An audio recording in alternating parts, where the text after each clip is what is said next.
Hello, Richard. This This means is a a weird. question is forthcoming. This is a weird time to be a Steeler fan. Yes. Yeah, yeah. Are you apprehensive about the Patriots game tomorrow night? You know, Colin, I think at this point I'm apprehensive about every any game, and I just don't know what to expect. I don't know who this team is.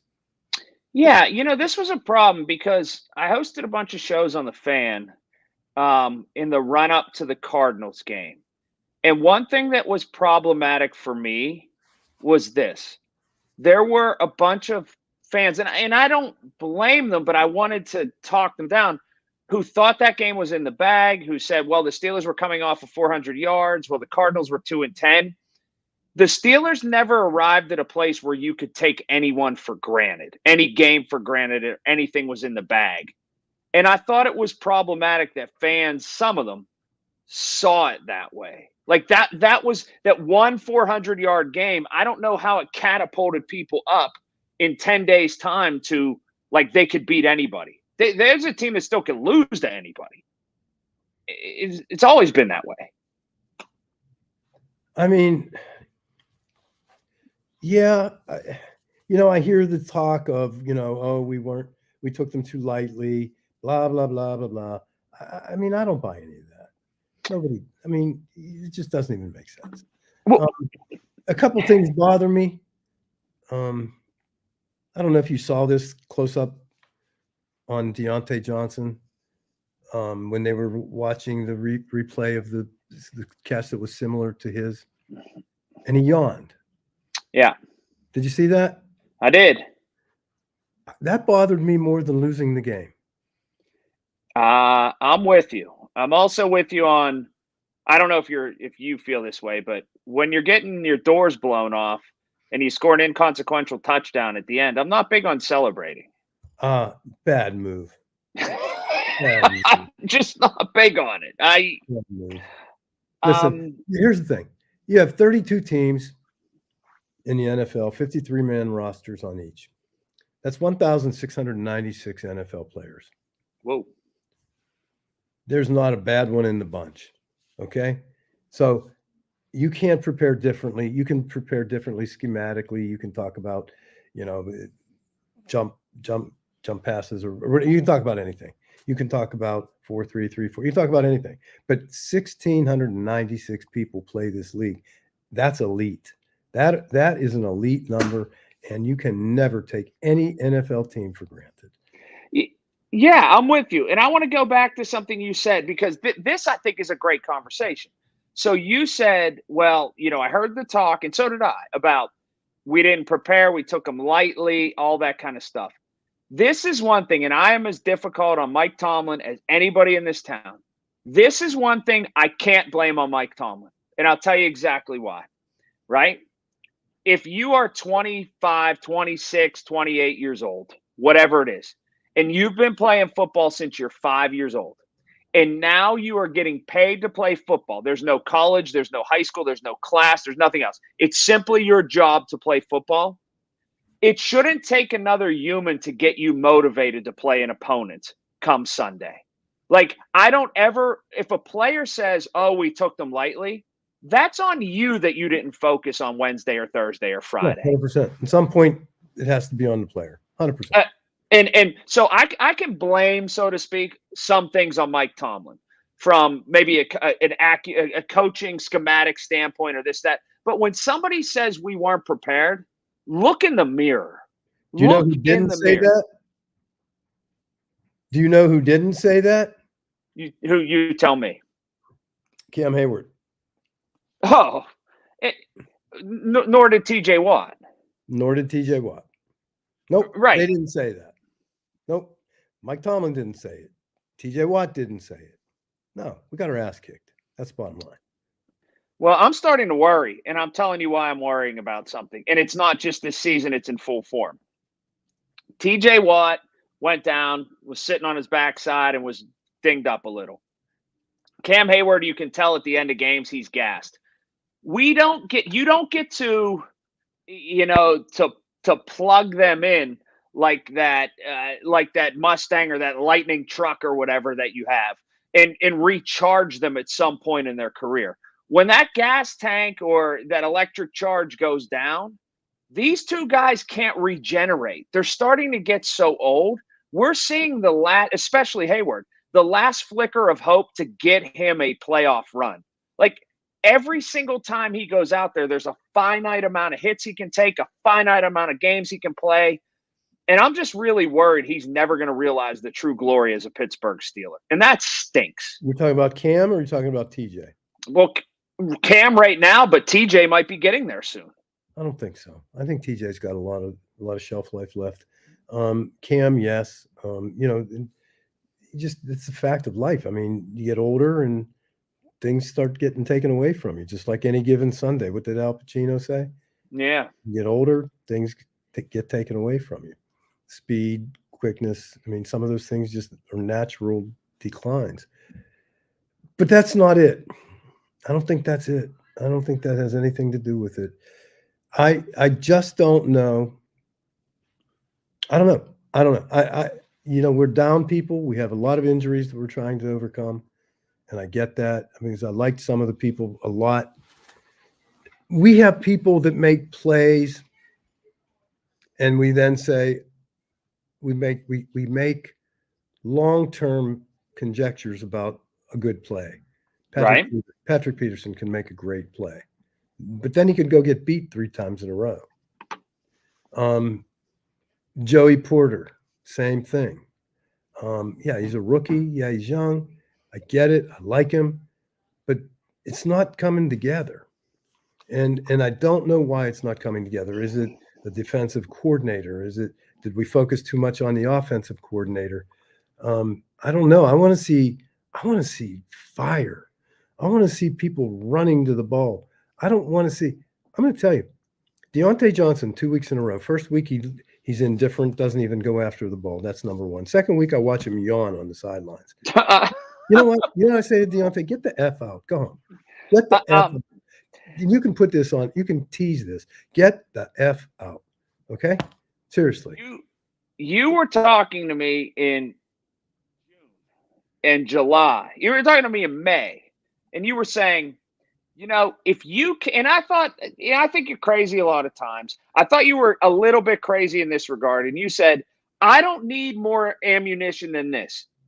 If you can't find your way into the end zone and you're supposed to be a star receiver, I don't know how good you are.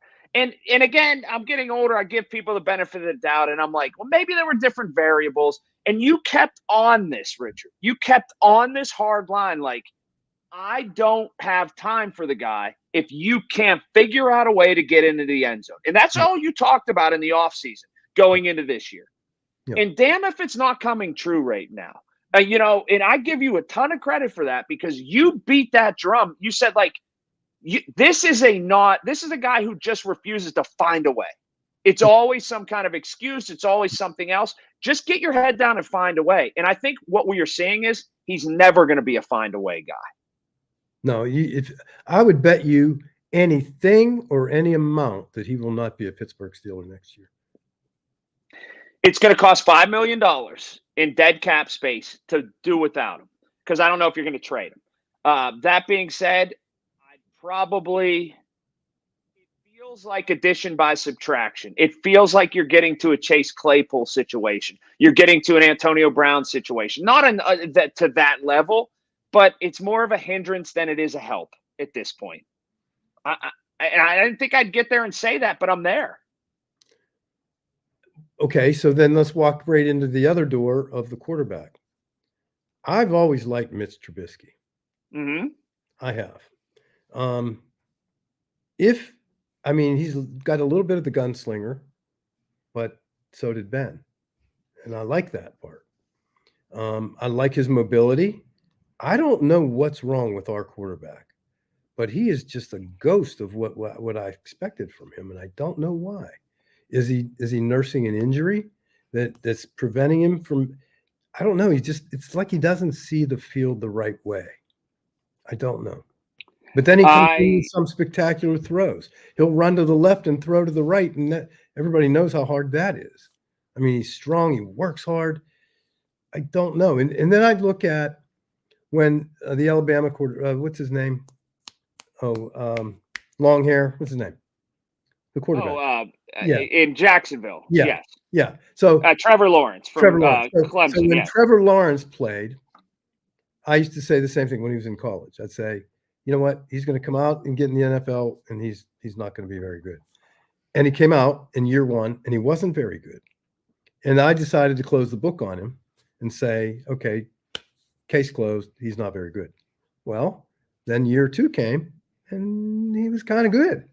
And now he's pretty good, right? So I look at that progression and I say, is that a Kenny Pickett scenario? You know, when Kenny Pickett came out, is that just the progression of from rookie to veteran? And that these things tend to work themselves out? I'd love to agree with you, except here's why.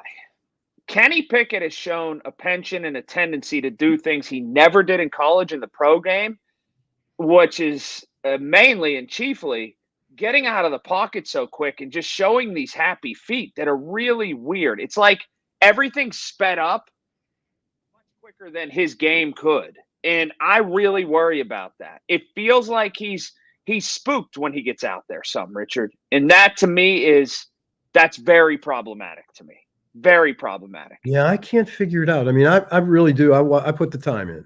I watch everything, and I watch every NFL game. I mean, I really do put the time in. And you know, people can look at me and say, "What the hell does he know? He sells cars," and that's probably what I would say about me. But I mean, I'm really purely just a fan. But you know, some things you can see and you can figure out, and some things you can't. I just can't figure this one out. I don't know. I really. I don't think he's ever going to get much better in the pro game. I was never So sold on here's him. the thing. Do you, as the Pittsburgh Steelers, as Omar Khan and as Mike Tomlin, do you open up your eyes now to another quarterback drafting? Yes, and free agency. I try to get Cousins. I try to get Fields. I see what I can do in a trade or the draft. If not, I definitely draft somebody if I can't get an NFL quarterback right now. I just because okay, right now there's no more body of work. He's going to be out for the season. He had an ankle surgery. He's not coming back. So right now for the first 2 years, this is your body of work. These are your 25 games or whatever. And a lot of scouts and a lot of people in the NFL say you can't judge a guy till about 25 games. We're there. So do you now let him rehab and go into next year? And then what do you give him? 6, 7 games, the whole year again? And like I said, Watt's getting no younger. Hayward's getting no younger. Najee Harris, you're going to have to make a determination on his contract for the 5th year. Like the whole ride doesn't stop to try to figure out what Kenny Pickett is. Well, I think that's valid. I think, you know, when you look at it, when you say that's his body of work, the 24, 25 games, I agree with that. You know, I don't know where it goes, but I'd like the kid in Chicago. Why do you think he's going to be available? Well, because he's going to have 1 year left on the contract. They would go ahead and trade him.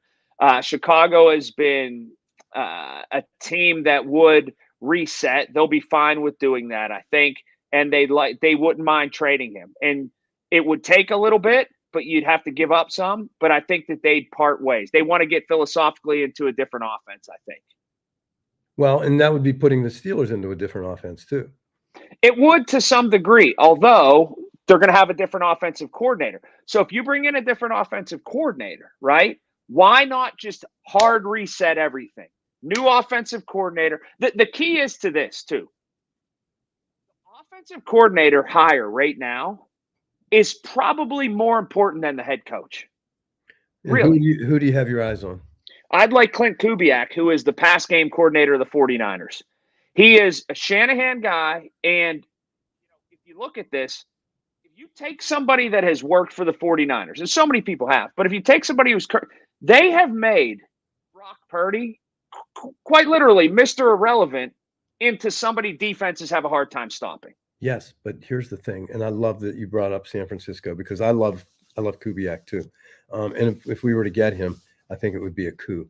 But I love him, and I love the 49ers. And what they did with Brock Purdy is exactly what they did with Joe Montana, and it's exactly what they did with Steve Young. It's a system. and it's almost like they're disciples of the West Coast offense, whatever that means, right? Short passing game, confidence building, and it's run pass first, run second. People say you have to run the ball to set up the pass. Well, I go the other way. You have to pass the ball to set up the run. And you watch their selection of plays. I mean, it's unbelievable. And yes, you're right to say that they bring that mentality, and that Kubiak would bring that. And I think that's the help. Brock Purdy, the similarity there with the injuries, got hurt, right? Mr. Irrelevant, supposedly, right? Makes less than any NFL quarterback, right? $900,000. Imagine people thinking that's not a lot of money, Right. But so making less than anybody else. Has a roommate, for heaven's sake. But he got hurt, and San Francisco made off moves to make sure that no matter what, after he came back from that, they had the confidence in him that he was still going to be their guy. And they shipped what's his name to Dallas. What's his name? Oh, Jimmy G. Well, they shut her No, off. not Jimmy G. Not Jimmy G. They did that first. They did Jimmy G first. And who the guy? Oh, Trey Lance. Trey Lance. And they just shipped Trey Lance. They put everything on the back of this kid, and he's performing, but he's not out trying to break the world down. He's out with throwing the high percentage passes, and he's got a running back. So anybody tells me running back's not important, I just point right to him, right? Yeah. Christian McCaffrey, number 23. That's it. That's your formula. So Kubiak could be a cornerstone to exactly what you're saying. I don't think that'll happen.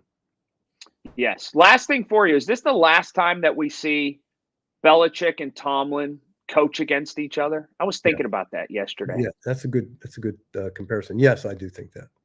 I know. Bill seems tired. It's funny you say that. I never thought I'd see him worn down, and this season, an inability to score points and just frustration. And he's a very bright guy. I think he's just going to say the heck with it. Who will be the quarterback tomorrow night? Bailey Zappi, a guy from Western Kentucky, is going to be the quarterback. Is he announced that? No, but everybody that's covered the team said that's who's been taking the first team snaps. So, it's a shame because I like his quarterback. I think his quarterback might work in the same system as Brock Purdy's. Yeah, it's interesting to see, but I don't know. This could be a game. Now, do you think this is like everybody else is predicting this is like a 10-6 game? Or do you think we'll see something crazy and it'll end up being a traditional like 21-17 game? I got to be honest with you. I'm not even sure I care. You're so disinterested in the Steelers. I mean, honestly, I'm so disappointed is the word. Yeah, me too. Disappointed. Right. There is, people used to say, hey, there's nothing like a 50-year-old with unlimited potential. This team is like a 50-year-old team with unlimited potential, never achieved it. I agree. I actually think they'll win. I got the Steelers 17. Let's ask Chelsea. 17-12. Chelsea, what do you think? Huh? What do you think? What's your husband think? What's Rich think? Huh? Chelsea won't step up. That's okay. No. All right, 17-12 Steelers. What's your prediction before we go? 2-0? I mean, anything I say is really ridiculous, but I'll say let's score some points, and let's go with I think Trubisky has the ability to score points. That would, if he does, that will cause chatter in this city. Well, it'll cause chatter that will be unresolved chatter because you won't see Kenny again this year, and it will carry into the offseason. And that chatter then becomes, is it Trubisky? Is it Pickett? Is it Justin Fields? Is it one of the four? What do you have? 4 pretty good quarterbacks in this draft? Yeah. Right? Is it 5? Yeah. 5. So wow. So now that really, so if Trubisky comes in here, he really throws a wrench into Pandora's box. One other thing I do want to mention. Sure. Alabama number 1. You want to know what's crazy is I still think Georgia could beat any team in the country.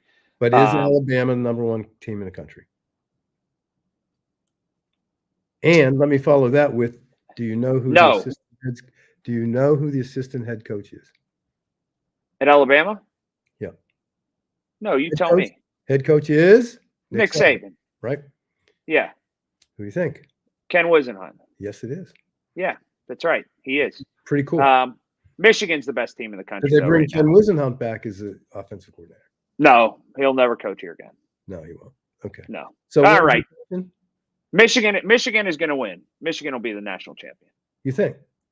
Yeah. Okay. I'm going Alabama. It's not a bad. None of the 4 are bad picks, but Michigan because Harbaugh thinks it's them against the world, even though he cheated. I love guys like that. Yeah. Well, it's all right. lovely chatting with you. We'll talk to you next week. I can't wait. See you, Richard. Goodbye.